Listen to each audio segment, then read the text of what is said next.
we can do. We got plenty of time. Shaman, how's the shaman? God bless you. No, I mean, Yeah, he's getting more food.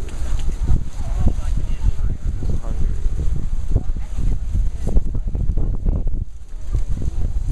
we're gonna just leave it here, and then if it's too deep or too high, we can play with it later.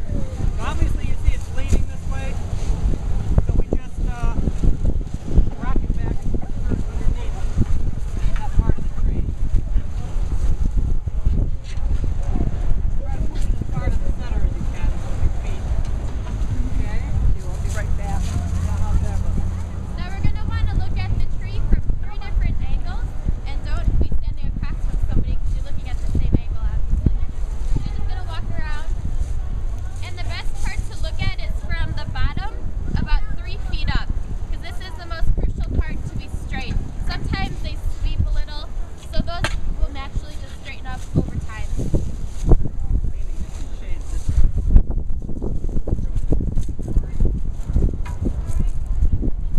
How's that look? Okay. Does it look good over there? Alright. Got it in the center, and you'll see now we have this zone all the way around it that's open. This is the reason we have such a big hole. This way we can work on the tree more easily. And if it were too high or too low, we can move it around and dig under and put dirt under. But if you have a real small hole, you jam that thing in there and you can't really do anything. So the other advantage of this is a lot of times you have real hard compacted soils here in the city.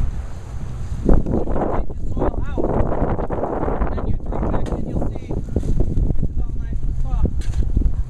When we throw this back in here, this tree is going to have this nice big zone of soft soil.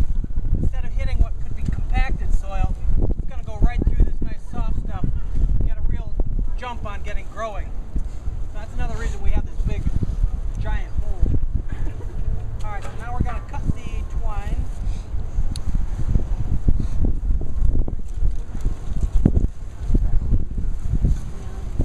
You won't want to cut the twine until the tree's in the hole because this is holding. Yeah, sorry, we missed a step here. Once you have it nice and straight, we forgot a very crucial part. You're going to want to put just a little bit of soil right at the bottom of this. Kind of pack it in with your feet. You want it stabilized at this point so that it doesn't move around. You don't have to backfill the whole thing. We're just kind of putting an inch or two, packing it down there. That way when we work on it, it should stay nice and straight. Otherwise it'll tip all over when we're cutting the rope. Okay, so now we've got it nice and stable. Now we can start cutting the rope down. So we'll cut the ropes, and then you'll see these triangular metal pieces. We call them dog ears. You want to bend them down so they're touching the ball. Get them down as far as you can.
wind comes, they'll rub on each other.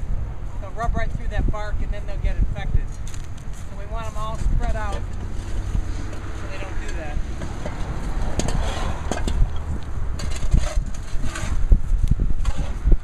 What kind of tree is that? A berry tree? Huh? What kind of tree is that? A berry tree? I have no idea. Crab apple. Oh, okay.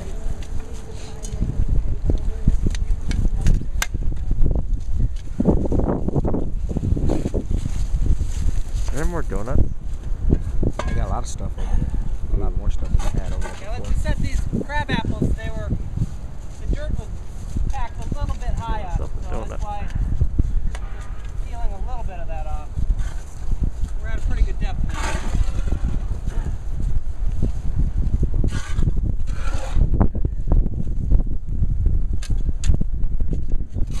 So while Eric finishes up the soil, I'm going to show you how to build the berm with any remaining pieces from your hole. So all of these bricks and stones, we're going to take and make a circle on the outside, just where the hole meets the ground that wasn't upturned. Does anybody know what this barrier would be for? Lawnmower? The mulch.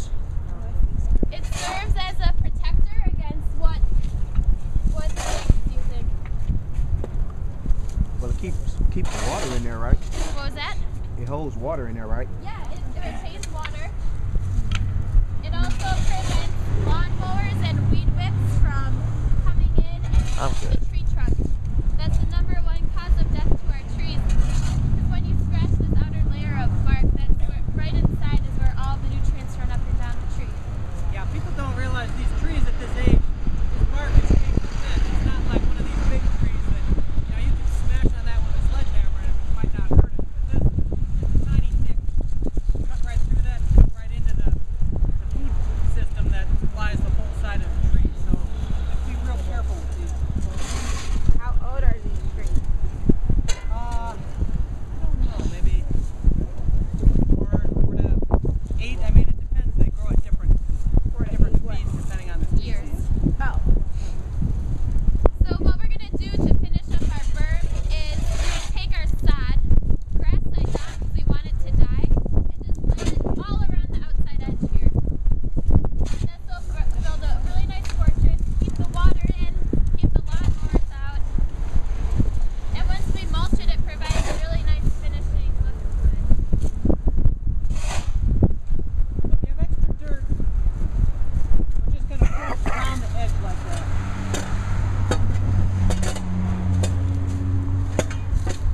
And if you're planting on a slope, as you can see, water probably runs off into the street. You can build up this side of the berm.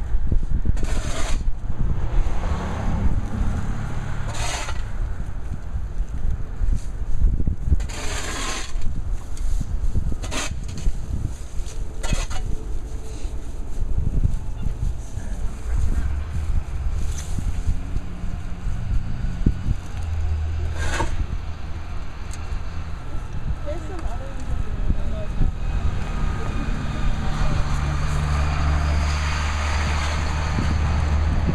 Beer.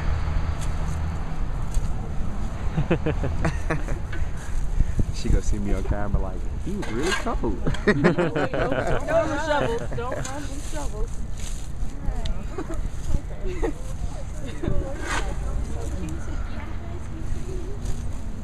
Yes, Kenny.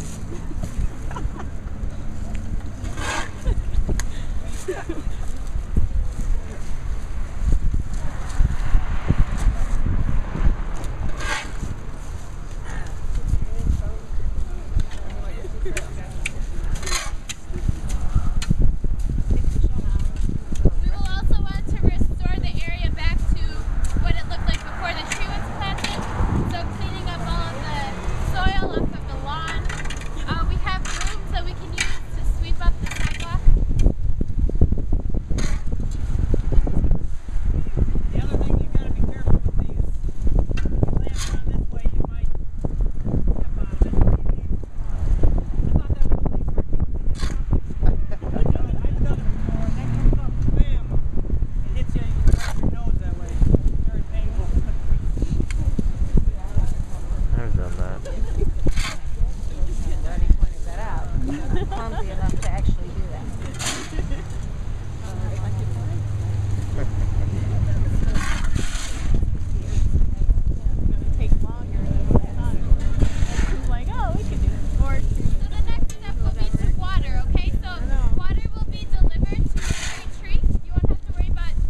earth here, it's going to sprout weeds or grass if it's not covered with mulch.